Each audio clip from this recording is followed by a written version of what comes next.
बिस्मिल्लाहिर्रहमानिर्रहीम। शुरू अल्लाह का नाम जो बड़ा मेहरबान और रहम करने वाला है। मैं असलम राय आपसे मुखातब हूँ और साथ ही आपसे गुजारिश करता हूँ कि मेरे इस चैनल को सब्सक्राइब करने के साथ साथ इसकी जो तारीखी वीडियोज़ हैं उनको लाइक और शेयर भी करें। पिछली वीडियोज़ में जो उक़बा बिन नाफ़िर से मुतल्लक़ थी, हमने आपसे वादा किया था कि अगले हालात हम मूसा बिन नुसैर के मुतल्लक़ पेश करेंगे। जहाँ तक मूसा बिन नुसैर का ताल्लुक़ है तो आप 640 में शाम के इलाके में पैदा हुए। जवान होने के बाद खलीफा अब्दुल मलिक के दौर में और हज्जाज बिन यूसुफ के साथ मुख्तलिफ मार्कों में हिस्सा लिया और बड़ा नाम कमाया। कहते हैं खलीफा अब्दुल मलिक बिन मरवान आपसे बड़ा खुश था। चुनांचे अब्दुल मलिक बिन मरवान के बेटे वलीद बिन अब्दुल मलिक ने मूसा बिन नुसैर को अफ्रीका का गवर्नर मुकर्रर किया। मूसा बिन नुसैर की जो है अहमियत इतनी थी जिस तरह मशरक़ी सूबों में हज्जाज बिन यूसुफ की थी। चुनांचे अफ्रीका पहुंचकर आपने हालात का जायज़ा लिया। आपके साथ बड़े बड़े उम्दा जर्नैल थे। तारिक बिन ज़ियाद था, तरीक बिन मालिक थे। उस वक़्त अफ्रीका के अक्सर इलाकों पर मुसलमानों की हुकूमत थी, लेकिन दो इलाके ऐसे थे जो मुसलमानों के कब्ज़े में नहीं थे। एक कर्ताजना जिस वक़्त जिन पर रोमनों की हुकूमत थी, और दूसरा सिब्ता पर एक शख्स जोलियन की हुकूमत थी और ये शख्स मुसलमानों के हक़ में था। स्पेन के हुक्मरान रॉड्रिक जिससे तारिक बिन ज़ियाद टकराया, वो पहले बादशाह बटीज़ा के दौर में सिपह सलार था और बगावत करके बटीज़ा को सुबकदोश करके खुद हुक्मरान बन गया था। और वो बटीज़ा जो साबिक बादशाह था वो सिब्ता के हुक्मरान जोलीन का ससुर था। इस बना पर ये सिब्ता का जो हाकिम है जोलीन रॉड्रिक के ख़िलाफ़ था और मुसलमानों के हक़ में था। लिहाजा इसके साथ तो मुसलमानों ने छेड़छाड़ने की सुलह रखी। अब मूसा बिन नुसैर ने अफ्रीका में पहुंचकर सबसे पहले पूरी अफ्रीका को अपनी गिरफ्त में लेना चाहा। मूसा बिन नुसैर की आमद का सुनकर रोमनों ने भी अपनी ताकत में इजाफा कर लिया था। लिहाजा मूसा बिन नुसैर सबसे पहले सन 698 में रोमनों के ख़िलाफ़ हरकत में आया। रोमनों को अपनी कुव्वत पर बड़ा जो है घमंड और सरकशी थी और मूसा बिन नुसैर से जब वो टकराए तो मूसा बिन नुसैर ने उनके सारे बखिए उधेड़ कर रख दिए और कर्ताजना शहर पर कब्जा कर लिया। कर्ताजना पर कब्जा के बाद एक तरह से अब पूरा अफ्रीका मूसा बिन नुसैर जो है उसकी गिरफ्त में था।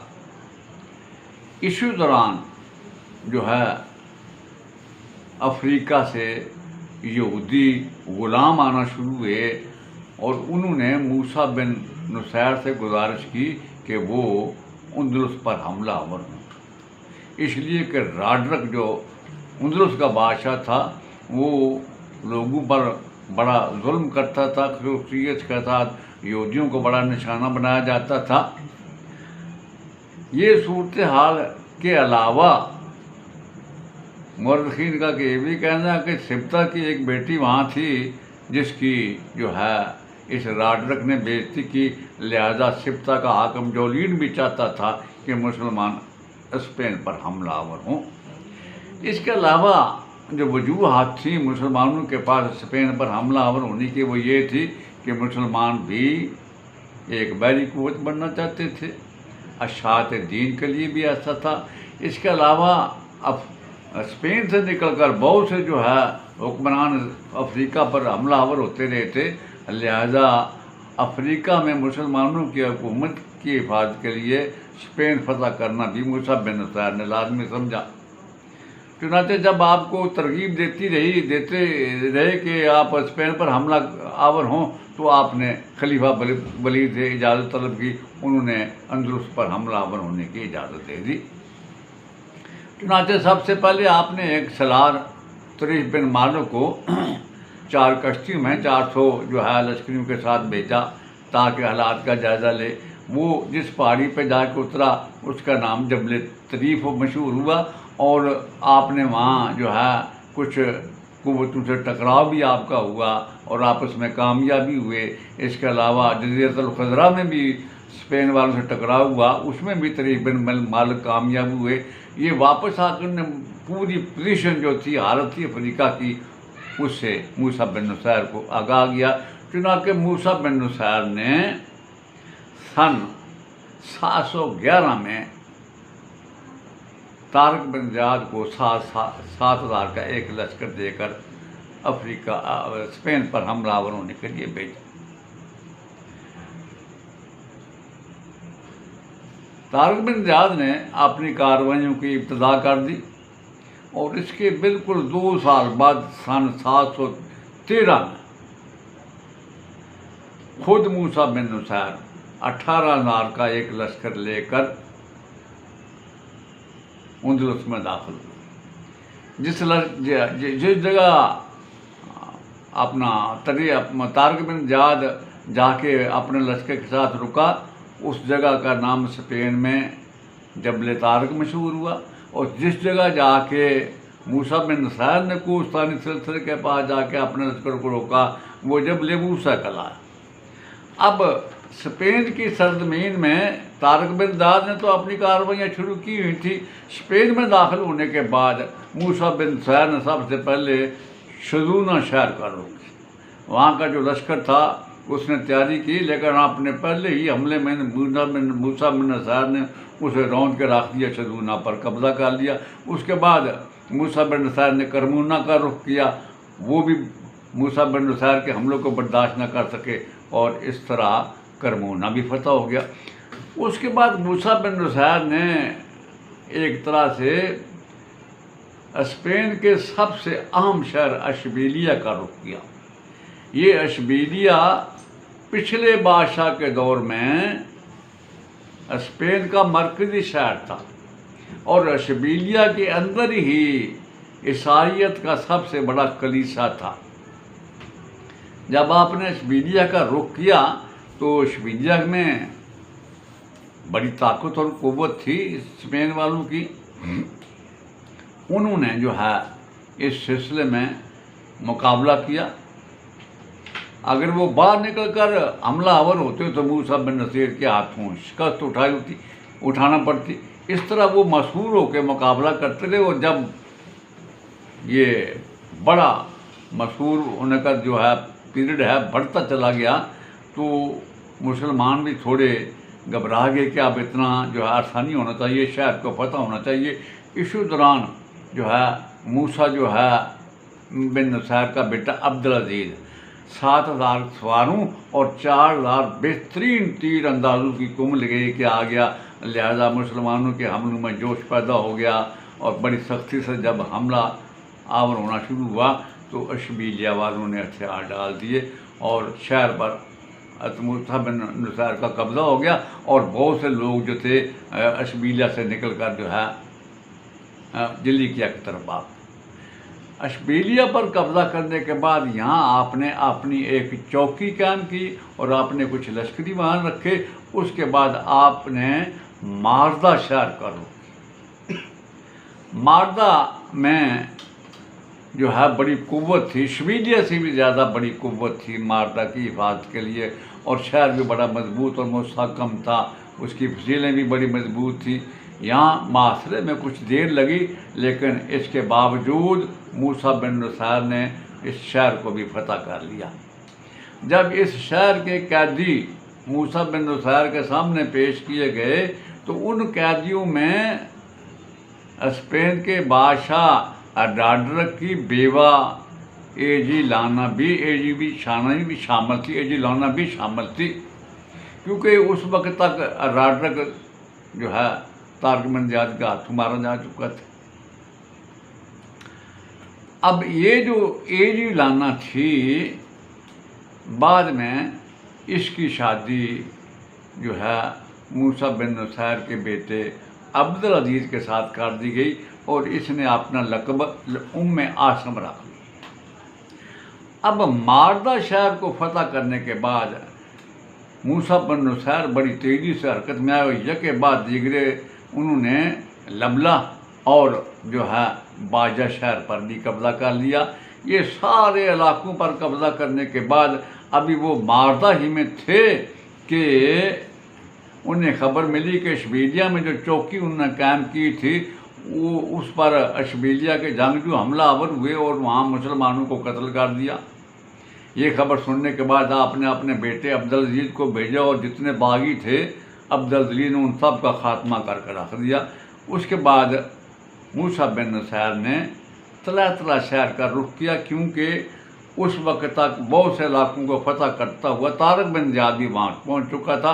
दोनों सलार तला में मिले और एक मजलिस मुनक्कद हुई जिसमें ये तय पाया कि सिर्फ इलाका फतह करने के लिए ये लगात की जाएगी, किसी पर जुल्म नहीं किया जाएगा, किसी को नाजायज़ कत्ल नहीं किया जाएगा, खेतों को अमलाक को नुकसान नहीं पहुँचाएगा और अगर किसी लश्करी ने ऐसा किया तो उसे सख्त सज़ा दी जाएगी।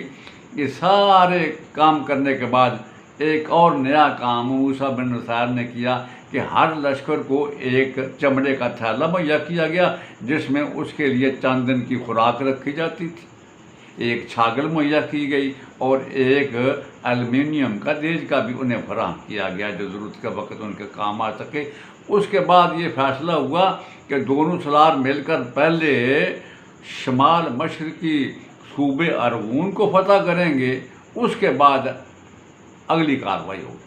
चुनांचे दोनों सलार मूसा बिन नुसैर और तारिक बिन ज़ियाद अरगून की तरफ गए, जहाँ उन्होंने रुख किया फतह उनके कदम चूमती रही, यहाँ तक कि सूबा अरगून के मरकज़ी शहर सरकस्ता में जहाँ पहुँचे उसे भी फतह किया। वहाँ से बहुत से लोग अपने मकानात छोड़कर भाग गए और वहाँ मूसा बिन नुसैर ने अपने सलारों और ज़्यादातर अफ्रीकियों को आपने वहाँ आबाद किया।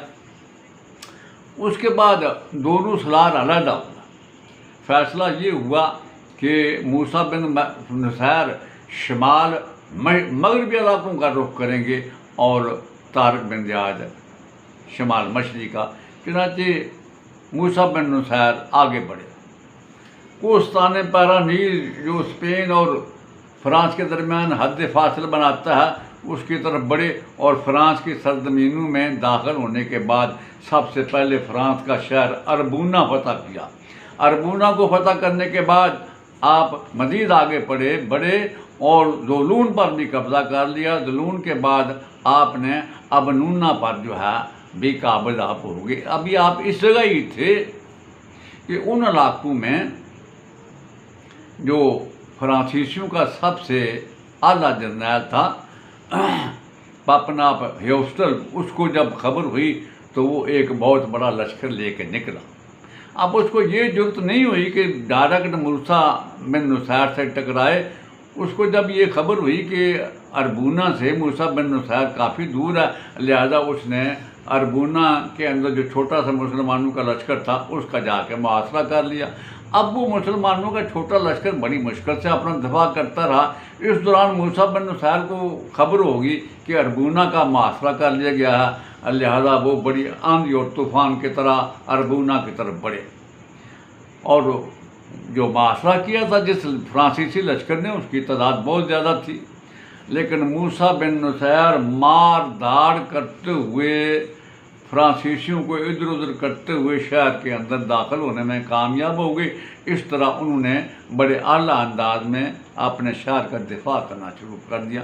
अब पापन को जब ये खबर हुई कि मूसा बिन नुसैर तो शहर के अंदर चला गया, शहर को तो मैं फतह नहीं कर सकता, उसे ये भी किसी ने बताया कि उनका एक और सलार भी जो है स्पेन के इलाकों का फतह कर रहा है, अगर वो बाहर से आ गया तो हमारी हालत बड़ी बुरी होगी, लिहाजा वो अपना मुआसरा उठाकर वहाँ से चला गया।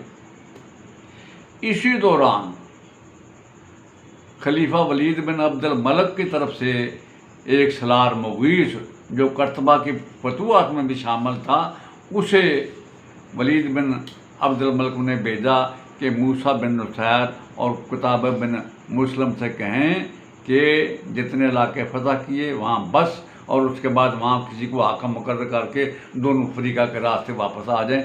इससे पहले मूसा बिन नुसैर ने एक अर्जदाश्त भेजी थी वलीद बिन अब्दुल मलिक की तरफ कि मुझे इजाज़त दी जाए कि मैं अपने लश्कर के साथ फ्रांस में दाखिल हूँ और यूरोप के मुख्तलिफ इलाकों का फतह करते हुए और अपनी नौबाजियाँ कायम करते हुए कस्तंतुनिया पर हमला आवर हूँ और कस्तंतुनिया को फतह करता हुआ मैं दमिश्क के दाखिल हूँ। लेकिन वलीद बिन अब्दुल मलिक ने ऐसा करने से इनकार कर दिया। सब आपके पास वापसी का पैगाम आ गया तो आपने जल्दी जल्दी पुर्तगाल का रुख किया, पुर्तगाल के सूबे जलीकिया को फतह किया। उसके बाद दोनों सलार आपस में मिले और जो अपने वलीद बिन अब्दुल मलिक ने वापस बुलाया था, आप वापस हुए। जब आप वापस हुए तो वापस के बाद आप अफ्रीका पहुँचे। उंदलस पर आपने अपने बेटे अब्दुल अजीज को हाकिम मुकर्रर किया गया, कैरवान पर अपने बेटे अब्दुल्ला को और तंजा पर अपने बेटे अब्दुल मलिक को, और फिर वापस दमिश्क का रुख किया। मुवर्रिखीन लिखते हैं इसके पास इतना माल गनीमत था कि वो माल गनीमत 113 बैलों और 130 छकड़ों पर लदा हुआ था। आप इस तरह जो है दमिश्क की तरफ रवाना हुए। इस दौरान खलीफा वलीद बिन अब्दुल मलिक बीमार हो चुका था और उसके भाई सुलेमान ने पैगाम भेजा मूसा बिन नुसैर की तरफ कि अपनी रफ्तार कम रखो। वो चाहता था कि ये सारे माल गनीमत मेरे दौरे हुकूमत में आए, लेकिन मूसा बिन नुसैर तारिक बिन ज़ियाद ने वही रफ्तार रखी। अभी वलीद बिन अब्दुल मलिक जिंदा ही था कि वह वहाँ पहुँच गया। वलीद बिन अब्दुल बड़ा खुश हुआ, बड़ा उम्दा अंदाज में उनसे पेश आया और जुमा में उसने जो है इनको जो है अपनी तरफ से लिबास और खिलतें भी अता की और 50,000 सुनहरी जो है सिक्के दिरहम मूसा बिन नुसैर को दिए गए। इस तरह तारिक बिन ज़ियाद को भी नवाजा गया और उसके बाद जो है मूसा बिन नुसैर जो है चंद वहीं रहे और कुछ दिन के बाद वलीद बिन अब्दुल मलिक का इंतकाल हो गया और उसके बाद मुसलमानों का खलीफा सुलेमान बिन अब्दुल मलिक हुआ। यहाँ मूसा बिन नुसैर के जो हालात हैं वो ख़त्म हुए। इंशाअल्लाह बशर्ते ज़िंदगी अगली जो है वीडियो में हम आपके सामने हज्जाज बिन यूसुफ के हालात बयान करेंगे। जाते जाते मेरी आपसे फिर गुजारिश है कि मेरे इस चैनल को सब्सक्राइब करने के साथ साथ इसकी जो वीडियोज़ हैं उनको लाइक और शेयर भी करें। अल्लाह आपका हामी और नासिर हो। अस्सलाम वालेकुम।